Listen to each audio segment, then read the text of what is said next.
गांव खरक के निकट 27 दिसंबर 2018 को मिली 3 सरकटी लाशों के मामले में आज पुलिस ने 2 लोगों को गिरफ्तार कर लिया है, जबकि मुख्य आरोपी राजेश अभी फरार है।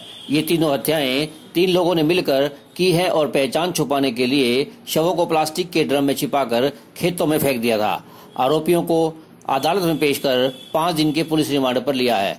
एसपी गंगाराम पुनिया ने पूरे मामले का खुलासा करते हुए बताया कि असम निवासी एक महिला जो कि बच्ची की मां थी, वह असम से भिवानी रहने लगी थी।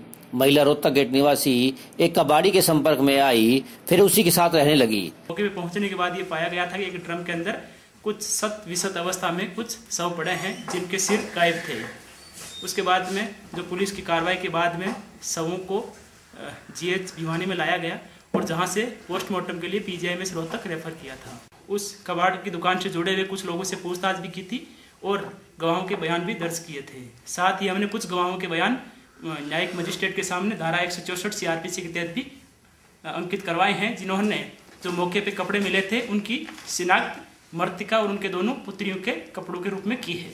इसी आधार पे कल दिनांक 26 तारीख को हमने एक आरोपी मक्खन पुत्र शंकर, जो कि मध्य प्रदेश के हटा जिले के गांव का रहने वाला है, उसको गिरफ्तार किया था, जिसको आज माननीय अदालत में पेश किया गया और जांच इकाई के अभ्यर्थना पे अदालत ने 5 दिन का पुलिस रिमांड मंजूर किया है, जिसे पूछताछ की जा रही है।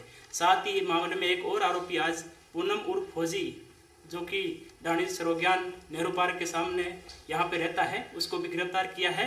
लेकिन अभी मामले में जो मुख्य आरोपी राजेश, उसकी गिरफ्तारी के प्रयास किए जा रहे हैं और साथ ही हमारी कोशिश ये है कि जो तीनों सिर हैं वो बरामद किए जाए। हमने मक्खन जो आरोपी है उसकी निशानदेही पे जो कुछ शवों के कपड़े नहीं थे वो कल कपड़े हमने बरामद कर लिए हैं। हमारी सीन ऑफ क्राइम की टीम भी वहाँ पे मौके पे मौजूद थी, उन्होंने भी मौके से कुछ अहम साक्ष्य एकत्रित किए हैं और साथ में कुछ डब्बे लगे हुए थे जो कि खून जैसा दिखाई दे रहे थे, उनको भी नमूने वहाँ से एकत्रित किए हैं। कुछ दिनों बाद इन दोनों में एक बेटी को जन्म दिया। इस बीच राजेश के घर वालों को भी पता चला कि वह महिला के साथ रह रहा है और उसकी 2 बेटियां भी हैं। वही महिला भी अब राजेश को अपनी पहली वाली बच्ची को कानूनी रूप से अपनाने के लिए कहने लगी। परिवार के डर व समाज की शर्म से राजेश कबाड़ी ने इस महिला से छुटकारा पाने के लिए महिला व दोनों बच्चियों की बेरहमी से हत्या कर दी।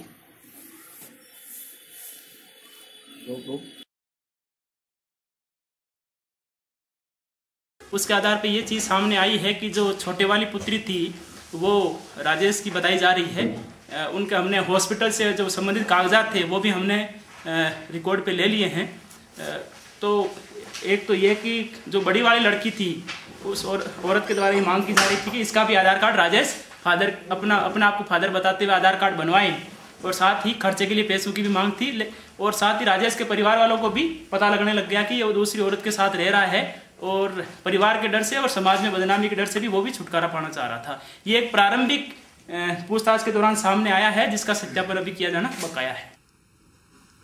इस महिला का में जो सामने आई है या जो भी दस्तावेज हमें कुछ मिले हैं उनके आधार पे आसाम स्टेट से हैं और एक जो बच्ची है वो जो इनका पहले का जो हस्बैंड था उसकी बताई जा रही है।